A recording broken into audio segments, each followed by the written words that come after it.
Enrolled in our longitudinal study. She was 74 years old and she didn't have Alzheimer's disease.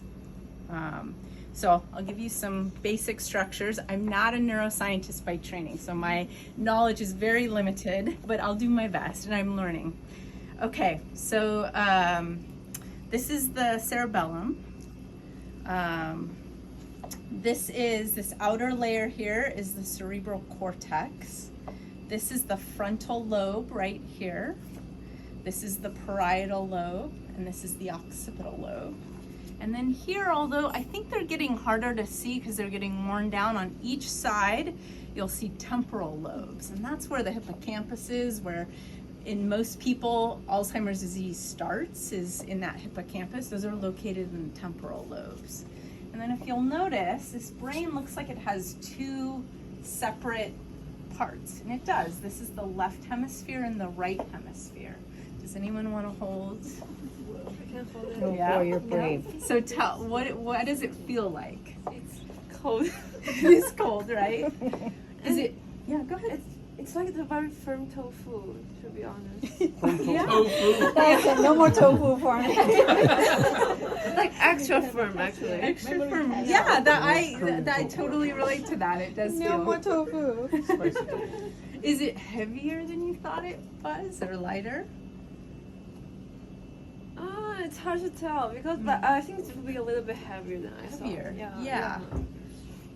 But as I said, it does feels very firm, so I think that's normal that it's heavier. It's about 2 to 3 pounds is what. Wow. But how do you keep like the texture of the brain while it becomes like not that fragile? Yeah, so I think when it comes out, from what I've heard, it's very soft, and then through preservation, that it sort of makes it firmer. Okay. Yeah.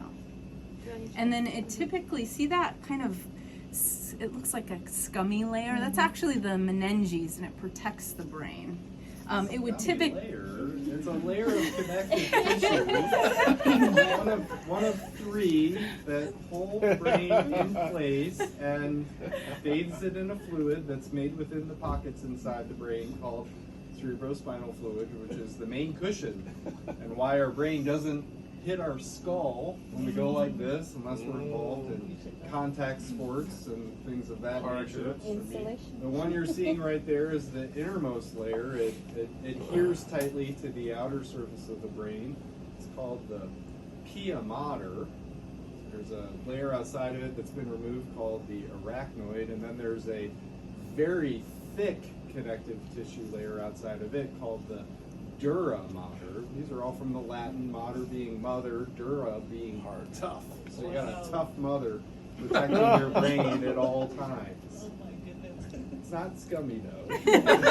I told you I wasn't a neuroscientist. And where would the Alzheimer plaque would build? Well, how it typically forms would be sort of in that hippocampus area, but then it would spread as the disease spreads. Do you want to pass it?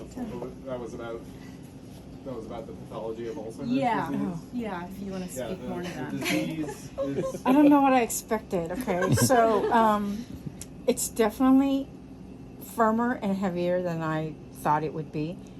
Is there no smell, or did you guys take it's it out? stored in paraformaldehyde, Yeah. so if you smell anything, it's just the chemicals involved in chemicals, preserving it over time.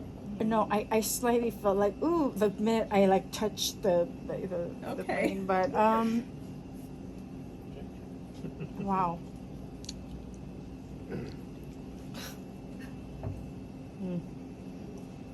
Who's next? And then I'll take photos so that you don't have to touch your device after you touch it. Oh, geez, it's cold, Yeah. very cold. Would high IQ people like Einstein's brain would be bigger or not? They have Einstein's brain and they've studied it. Uh-huh. No. Gee. If anything, we expect that it's not the size of your brain, it's how Thank you you. use it. And really, it's about the density of cells and the connections between those cells. It does feel like tofu.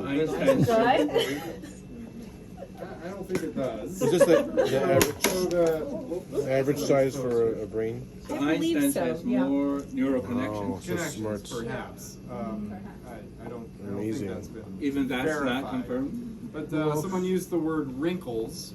So when we think of brain and we get a picture in our head, probably we get a picture of these Very folds. cold.